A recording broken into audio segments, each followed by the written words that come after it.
Quero convidá-los para que abramos as nossas Bíblias no Evangelho segundo escreveu Lucas,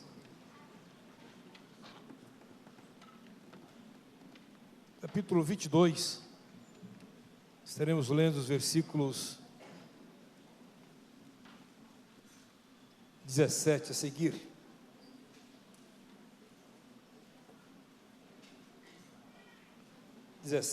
A 20. Assim nós lemos: E tomando o cálice, e havendo dado graças, disse: Tomai-o e repartiu entre vós, porque vos digo que já não beberei do fruto da vide, até que venha o reino de Deus. E tomando o pão, e havendo dado graças, partiu e deu-lhe, dizendo: Isto é o meu corpo que por vós é dado. Fazei isto em memória de mim. Semelhantemente, tomou o cálice depois da ceia, dizendo: Este cálice que é o Novo Testamento do meu sangue, que é derramado por vós. Amém. Meus amados, como disse no início do culto, nós, mundo cristão, comemorou a Páscoa semana passada. E eu penso que quando se trata de Páscoa, a legitimidade para se comemorar a Páscoa, com certeza está aos judeus, talvez até aos ortodoxos. Mas o que significa Páscoa? A Páscoa é a comemoração do livramento dos judeus da escravidão do Egito. E a palavra em português para designar a festa dos judeus. No hebraico chama-se Passache ou Pessache, que significa passar por cima. Mas há uma explicação a respeito do significado da Páscoa. O próprio Deus, o Senhor Deus, foi quem instituiu a Páscoa dos judeus. Apenas para lembrar que depois de 430 anos de Egito, agora há uma expectativa de libertação do povo de Deus, que viveu durante esses 430 anos no Egito. Nós conhecemos essa história quando José, que foi levado para o Egito, e no tempo de uma sequidão que alcançou toda a terra, José levou para o Egito toda a sua família. E aquele grupo que entrou no Egito como uma família, se torna uma verdadeira nação durante esses 430 anos. Dentro deste período, nós podemos dizer que aquele povo de Deus, o povo judeu, experimentou alguns anos bons, principalmente quando José ainda era vivo e era o governador do Egito. Mas a maioria dos anos, com certeza, foi anos de escravidão. O povo de Deus passa a ser escravizado ali no Egito. E agora, o Senhor Deus prepara o momento para libertar aquele povo.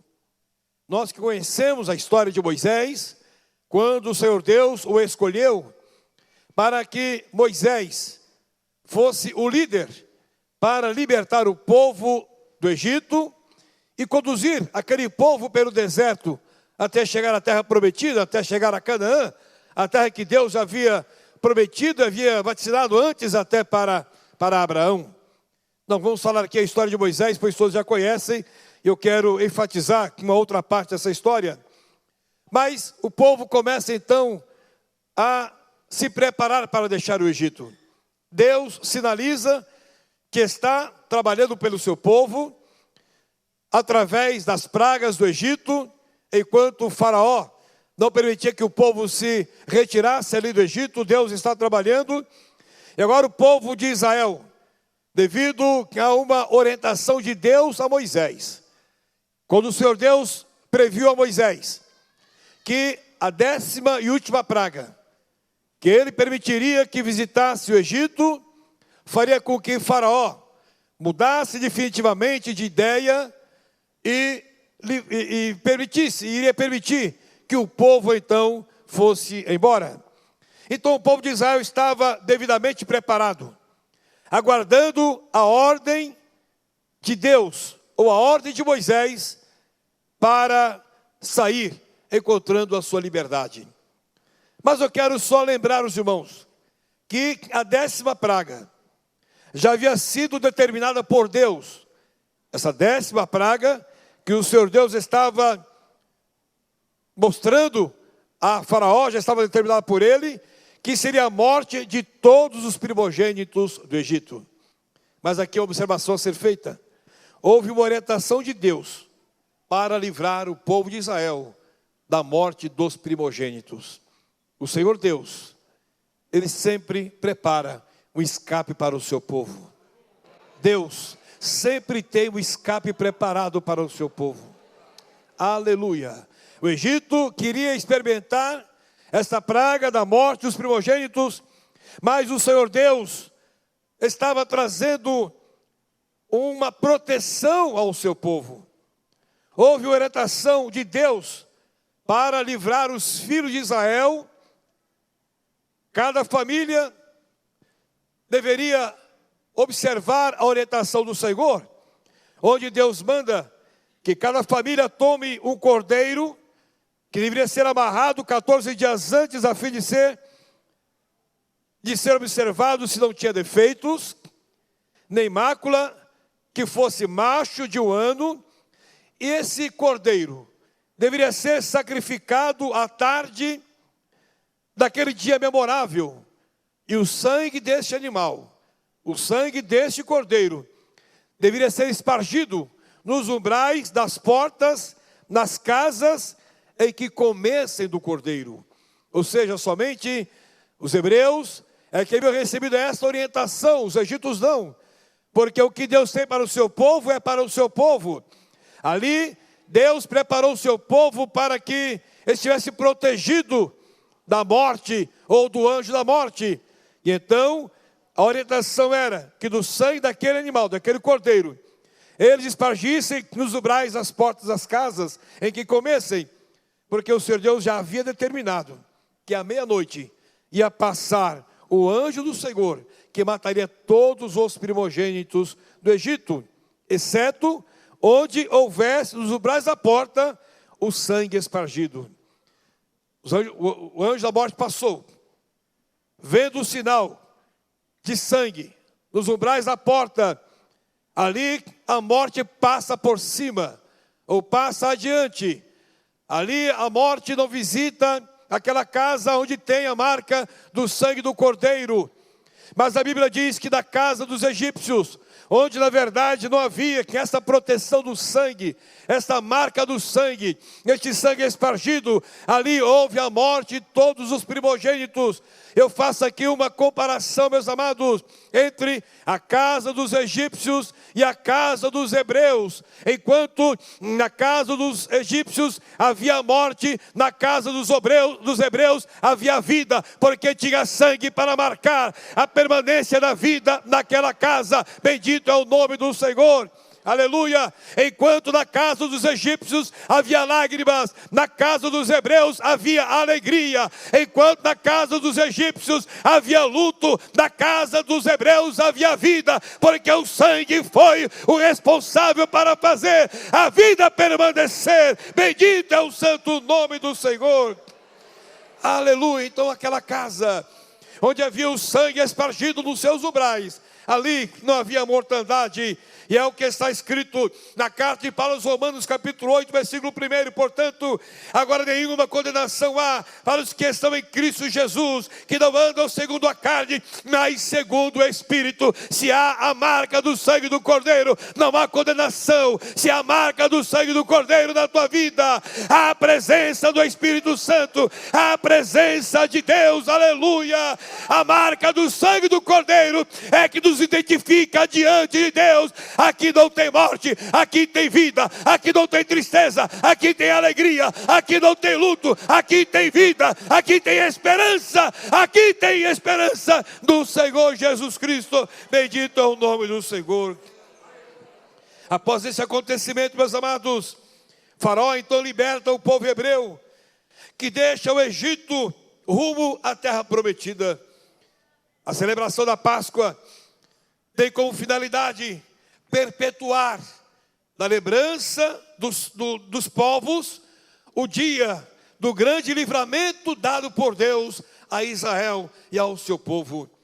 E naturalmente não somente aos povos, mas principalmente aos judeus, aos hebreus, que celebram a Páscoa e celebram legitimamente, porque na verdade eles têm que comemorar que foi o livramento que o Senhor Deus deu ao seu povo lá da escravidão do Egito.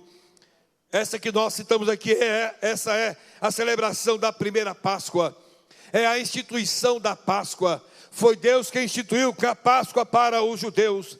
Essa Páscoa veio a ser celebrada novamente no deserto, durante a caminhada para a terra prometida, e novamente essa Páscoa veio ser celebrada praticamente de posse da terra, pois a Bíblia nos diz que lá nas campinas de Jericó celebrou-se a primeira Páscoa já na terra nova, na terra prometida, e lá Deus providenciou todos os apetrechos para a Páscoa. Deus providenciou. Os irmãos se lembram que durante a caminhada no deserto, Deus mandava o maná para o sustento do povo, era o alimento que sustentou o povo no deserto. Mas quando entraram na terra nova, quando celebraram a Páscoa, não precisou mais de maná, porque o Deus estava sustentando com o fruto da terra o seu povo ali. Portanto, meu amado, o teu alimento do deserto você não precisa mais, porque quem venceu o deserto está desfrutando das bênçãos que Deus está derramando sobre as suas vidas. Bendito é o nome do Senhor. Mas nós observamos, meus amados, no Pentateuco, um dos primeiros livros da Bíblia, que na formação da nação judaica, Deus estabelece e regra algumas ordenanças, como holocaustos, como ofertas. Ali o Senhor Deus regula o significado das ofertas, o tipo de ofertas. Ali, dentro dessas ordenanças, estão os sacrifícios com variedades de propósitos. Ali estão as leis, que são bastante abrangentes. Ali estão também as ordenanças referentes ao comportamento do seu povo. Ali está o grau de relacionamento do seu povo. Aí está também as festas solenes. Deus também estabelece as festas solenes para o seu povo. E entre essas festas estabelecidas está incluída a Páscoa. Entre essas festas está incluída a Páscoa. Há festas importantes, as primícias, o holocausto, enfim. Mas a festa da Páscoa, Deus estabeleceu no calendário judaico. E havia um ritual especial para toda essa solenidade. Portanto, a Páscoa tinha um propósito muito especial. Lembrança perpétua da libertação do Egito, dos anos do deserto e da posse da nova terra. Estamos falando da Páscoa dos judeus. Agora, no capítulo que lemos, capítulo 22, do texto, os versículos que nós lemos, Jesus se prepara para a celebração da sua última Páscoa com os discípulos. Jesus já estava aqui realizando o seu ministério, e agora ele está prestes para, eu diria, os seus últimos atos como homem salvador aqui nesta terra. Jesus prepara os seus discípulos para a celebração de sua última Páscoa. Os versículos lidos fazem parte do texto onde Jesus manda os seus discípulos prepararem a sua última Páscoa com eles. Aquela Páscoa representava um dos capítulos finais da história terrena do Senhor Jesus. Aleluia. Era a expressão do seu plano transcendental. Está chegando o fim do ministério de Jesus, do ministério terreno de Jesus. Na festa da comemoração da libertação de Israel do Egito, Jesus ia morrer para libertar toda a humanidade da condenação do inferno. Propósitos estavam ali sendo mudados. Na última Páscoa com os discípulos, Jesus muda o sentido desta comemoração. Ali é estabelecido um novo objeto de sacrifício. Qual era O objeto de sacrifício na Páscoa dos judeus era o cordeiro de um ano, sem mácula, sem defeito, conforme nós dissemos aqui. Esse é o objeto de sacrifício para a Páscoa dos judeus. Mas agora é estabelecido um novo objeto de sacrifício, que não é mais o cordeiro, mas agora é o próprio Jesus. Ele estabelece isso aos seus discípulos. Nos versículos em que nós lemos, nós entendemos assim: o objeto de sacrifício não é mais o cordeiro, o objeto de sacrifício é o próprio Jesus Cristo. É estabelecido o partir do pão, simbolizando a entrega do seu corpo em sacrifício. É estabelecido o participar do cálice ou do vinho, simbolizando o derramamento do seu sangue. E é definida a validade do sacrifício. Qual era a validade do sacrifício da Páscoa? Não era mais por um período, mas agora é eterna. A validade do sacrifício de Jesus não é anual, não é por um período, mas a validade dele é eterna, porque é o sangue do Senhor Jesus, ainda hoje nos purifica de todo o pecado. Oh, aleluia!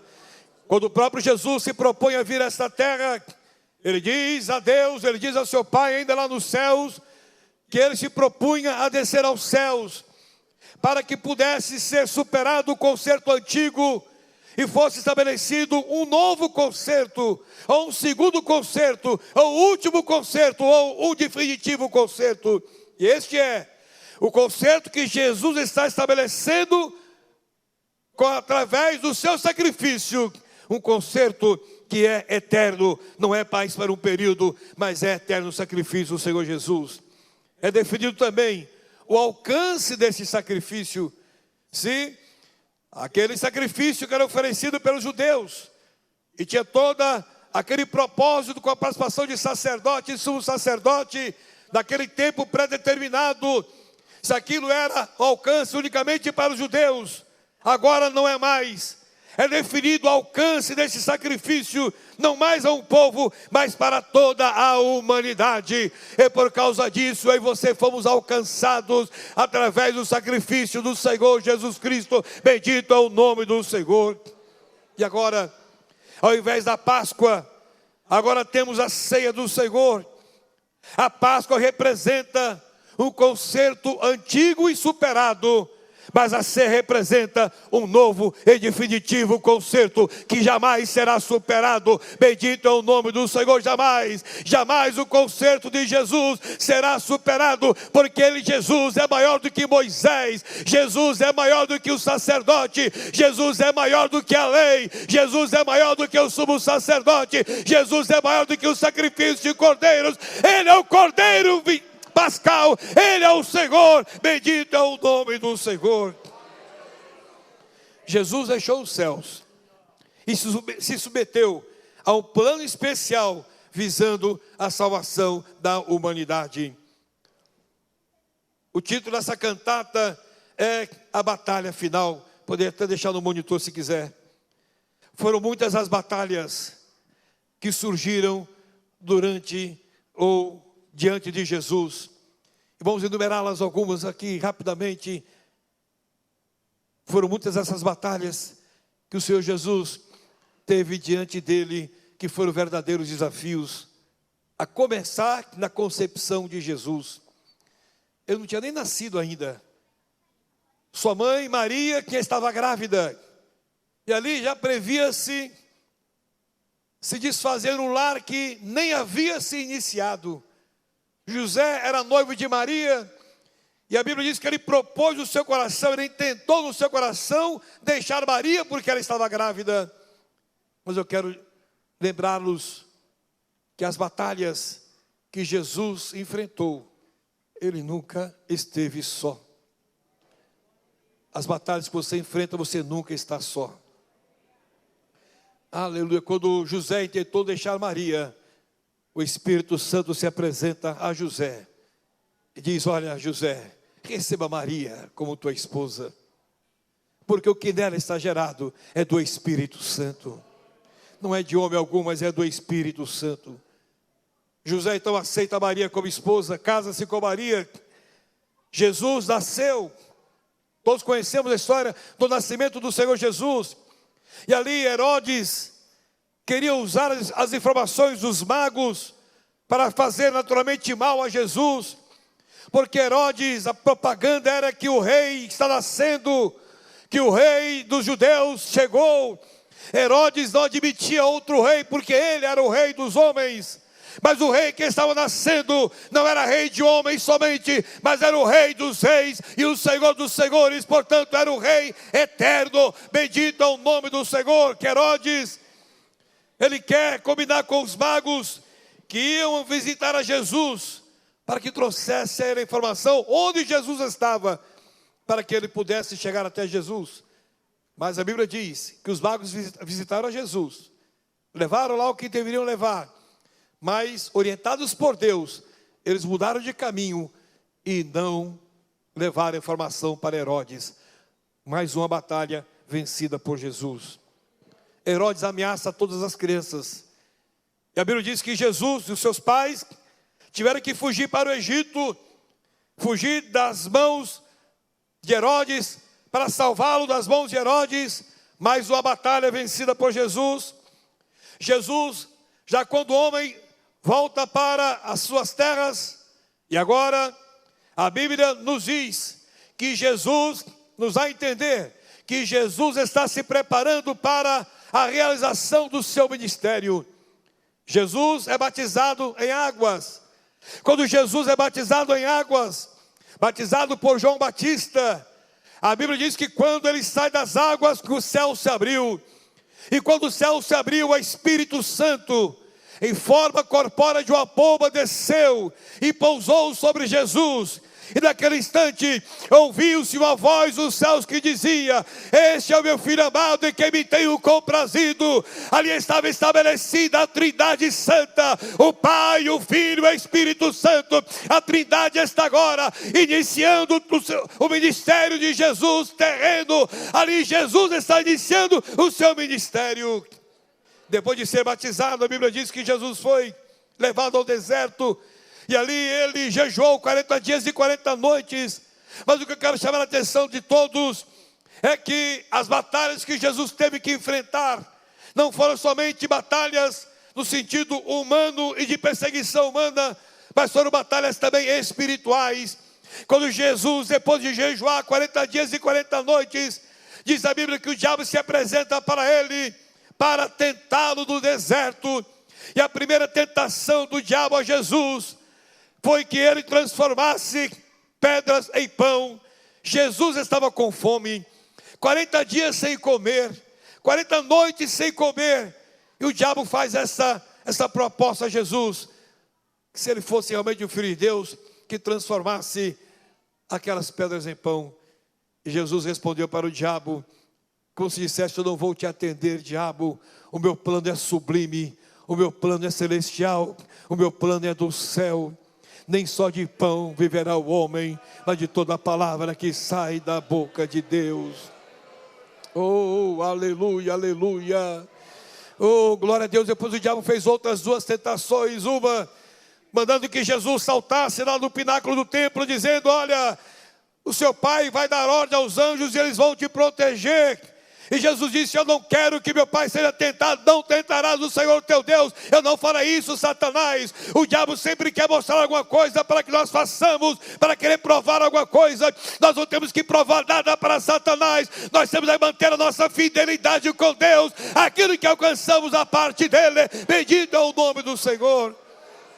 Outra proposta de Satanás, para que ele se colocou como o dono do mundo, e disse que se ele adorasse, o diabo daria o mundo para ele. Jesus disse: somente ao Senhor Deus adorarás, só a Ele adorarás. O mundo não está na minha agenda, o mundo não está na minha agenda de adoração. A minha adoração é somente ao Senhor. Jesus vence as tentações lá do deserto. Depois outras batalhas vieram. Os questionamentos dos discípulos de João, que queriam dizer por que eles jejuavam. e os discípulos de Jesus não jejuavam, e Jesus explicou que naqueles momentos os discípulos estavam livres para não jejuar, porque ele, Jesus, estava com os seus discípulos. Mas depois vieram também as batalhas contra os fariseus, contra os escribas, que viviam apertando a Jesus. Um dia Jesus está numa casa lá em Cafarnaum, está ministrando e trouxeram um paralítico diante de Jesus. Jesus olha para aquele paralítico, e a primeira palavra que Jesus ministra para aquele paralítico é a palavra de milagre, porque alguns pensam que milagre é só na cura, milagre é na salvação também. Jesus olha para aquele paralítico e diz: filho, perdoados estão os teus pecados. Ali foi a batalha, porque os fariseus e escribas estavam questionando em seus corações: quem é ele para perdoar pecados? Quem ele pensa que é para perdoar pecados? Mas o Filho de Deus, que tinha uma missão, ele não podia perder nenhuma batalha. Ele, conhecendo o coração daqueles homens, dizia: o que vocês estão pensando aí em seus corações? O que é mais fácil? Eu dizer a este paralítico: perdoados estão os seus pecados, ou levanta, toma a cama e anda, para que vocês saibam que o Filho do Homem tem poder. A ti te digo, levanta-te, toma a tua cama e vai para casa. E o paralítico saiu curado e glorificando ao nome do Senhor. Os escribas e fariseus viviam desafiando ao Senhor Jesus. Era na verdade batalha que Jesus enfrentava com aqueles homens. Teve um dia que Jesus, aliás, os próprios escribas e fariseus levam que até diante do Senhor uma mulher que foi pega no ato do adultério, e eles disseram para Jesus: olha, tem que morrer, tem que matar. Eles queriam experimentar a Jesus, pois se ele dissesse que ela não deveria morrer, porque a pregação de Jesus era esta: o Filho do Homem veio salvar o que se havia perdido. Essa era a pregação de Jesus. Se ele dissesse mata a mulher, eles iam dizer que Jesus estava contradizendo o seu ministério. E se Jesus dissesse que não mate a mulher, eles iam dizer que Jesus estava contradizendo as leis de Moisés. Mas Jesus era preparado para enfrentar as batalhas contra Satanás. Jesus era preparado para enfrentar a batalha como os fariseus e escribas, meu amado. Jesus me prepara a mim e a você para enfrentar as batalhas que se levantam diante de nós. Quando o crente está cheio do Espírito Santo, não tem ninguém que possa vencer, não tem batalha que possa ser vencida. Bendito é o nome do Senhor, aleluia. Jesus está em silêncio. Aqueles homens perguntam: o que vamos fazer com essa mulher? Estavam com pedra na mão para apedrejá-la. E Jesus então lança uma arma certeira: aquele que não tem nenhum pecado, seja o primeiro a tirar pedra contra essa mulher. E só se ouvia as pedras caindo no chão e os homens se retirando, porque eles se consideraram que não tinha menos pecado do que aquela mulher, ou seja, eram tão pecadores como aquela mulher. Jesus olha para a mulher, que pergunta: mulher, onde estão os seus acusadores? Ninguém te condenou? E ela disse: não, Senhor, nem eu também te condeno, vai-te e não peques mais. Jesus está em batalha com aqueles fariseus e escribas. No dia que Jesus curou um cego de nascença, e aquele dia era sábado, aqueles homens ficaram questionando porque Jesus havia curado, ou melhor, estavam querendo atribuir a Jesus que ele estava pregando, que ele era Deus. E Jesus pediu para que aquele homem não dissesse a todos que havia sido curado por ele. Mas aqueles fariseus interrogaram aquele homem e perguntaram: quem foi que te curou? Ele disse: olha, um homem chamado Jesus. Um homem chamado Jesus. Um homem chamado Jesus. Aquele que vocês odeiam, aquele que vocês perseguem, aquele que vocês querem matar, aquele que vocês querem perseguir. Este homem chamado Jesus cuspiu na terra, fez lodo, untou os meus olhos, mandou que eu fosse me lavar no tanque de Siloé. Eu fui, lavei-me, agora estou vendo. Aleluia! Oh, glória a Deus, glória a Deus. Eles diziam que era de demônios. Aquele cego dizia, aquele cego curado agora, aquele ex-cego agora curado, dizia: eu não sei o que vocês pensam dele, mas para mim ele é o Senhor, ele é o Salvador, ele é o Messias. Bendito é o nome do Senhor. Os irmãos percebam então que Jesus está vencendo com aquelas batalhas que se surgem diante dele.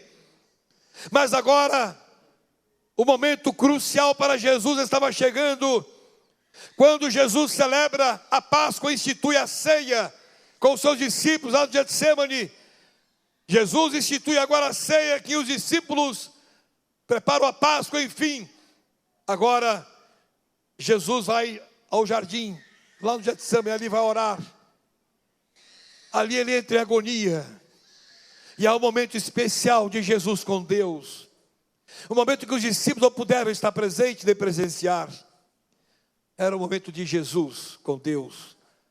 E a Bíblia diz que em grande agonia, Jesus clamava para que Deus passasse dele aquele cálice. Mas ao mesmo tempo, Jesus se lembrou do que está registrado lá na carta aos Hebreus, quando ele se propôs a vir a este mundo para estabelecer um único, último e definitivo concerto para com a humanidade. Deus não passou dele aquele cálice. Por 3 vezes ele orou, e Lucas disse que o seu suor era como gotas de sangue devido ao sofrimento e à angústia e à agonia do Senhor Jesus no Getsemane. Mas depois de ele ter orado, depois de ele ter entendido que aquele momento ele deveria passar sozinho, que aquele sofrimento ele deveria passar sozinho, que aquele momento era somente dele, somente dele. Ele chama os seus discípulos, canta um hino, ele canta o hino, e lá vem aqueles que vão prendê-lo. Jesus não está nervoso, Jesus já está ansioso, porque quando ele se levanta da oração no Getsemane, os anjos vieram confortar o coração do Senhor Jesus. Oh, aleluia, glória a Deus. Em algum momento ele disse ao Pai: se possível, passa de mim esse cálice. Mas em nenhum só momento ele disse: Senhor, manda anjos para me proteger, manda anjo para me livrar, manda anjo para me tirar desse momento. Não, ele se propôs a cumprir aquilo que havia sido designado por Deus. Prenderam a Jesus, ele foi traído ali por Judas, que nós conhecemos muito bem. No momento em que Jesus foi preso, a rasgar os seus vestidos, já colocaram uma coroa de espinhos sobre a sua cabeça. Ele já sai dali de Getsemane preso, já sai dali esvaindo-se em sangue. E alguém dizia, quando Pedro foi querer defender a Jesus, Jesus disse: deixa, Pedro, se eu quisesse, eu clamaria ao Pai, e Ele mandaria legiões de anjos para me guardar, para me livrar. Mas eu não quero, porque eu vim para isso, eu vim para o plano, eu vim para este momento. Bendito é o nome do Senhor.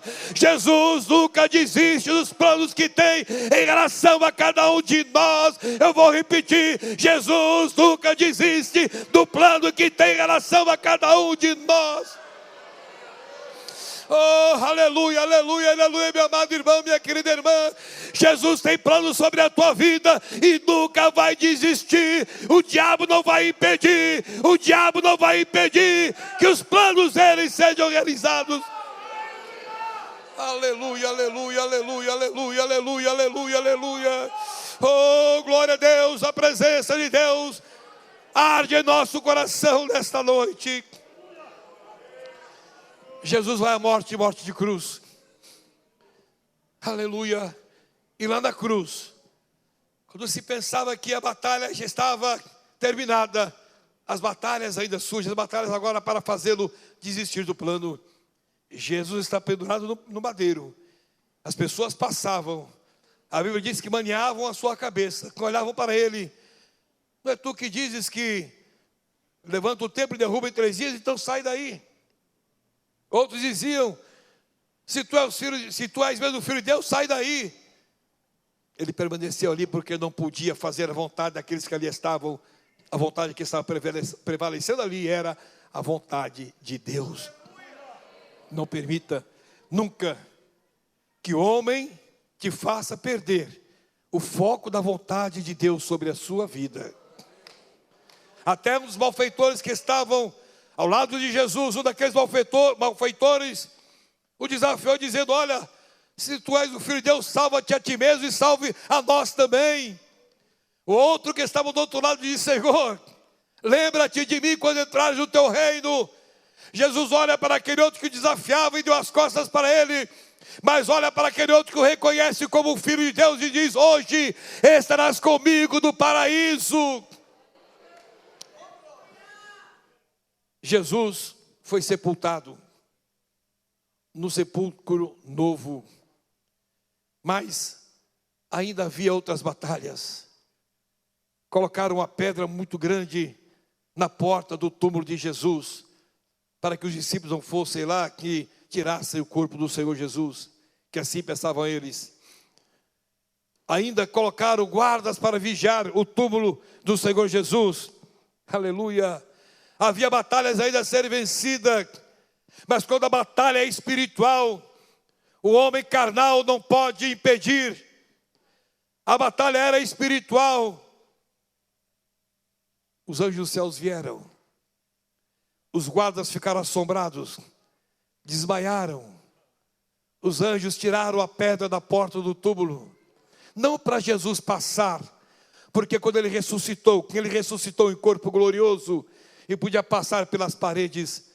Mas quando Jesus, ou quando aquela pedra foi retirada, era para que tanto as mulheres como os discípulos pudessem entrar no túmulo de Jesus e constatar: ele ressuscitou.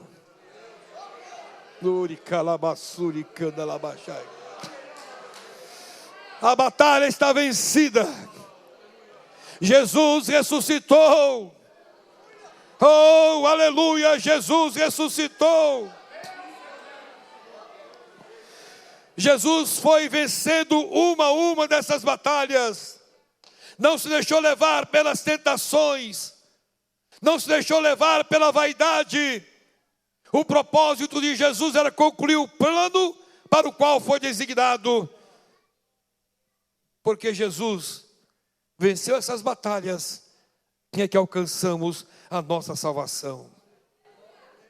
Hoje lembramos da Páscoa, ou lembramos da Páscoa anualmente. Hoje nós lembramos da Páscoa, nos dias de hoje, anualmente, mas celebramos a ceia do Senhor mensalmente. Celebramos a morte do Senhor todos os dias. Lembramos a morte do Senhor que em todos os dias, através dos procedimentos da Páscoa, os judeus foram libertos. E através dos procedimentos da ceia, nós fomos libertos. A Páscoa libertou os judeus dos egípcios, e a ceia nos libertou da perdição eterna. Hoje somos salvos através da ceia do Senhor, que Ele instituiu, sendo Ele o Cordeiro Pascal. Bendito é o nome do Senhor. O partir do pão é o corpo de Jesus partido. E o participar do cálice é o sangue de Jesus que foi derramado. Desfrutemos, meus amados, da nova vida que nos é oferecida após o sacrifício do Senhor Jesus Cristo. Aleluia! Comemoramos hoje a ceia do Senhor, porque a ceia substituiu a Páscoa. A Páscoa liberta judeus. A ceia, ou representa o símbolo da ceia, liberta toda a humanidade. Aleluia! Aleluia.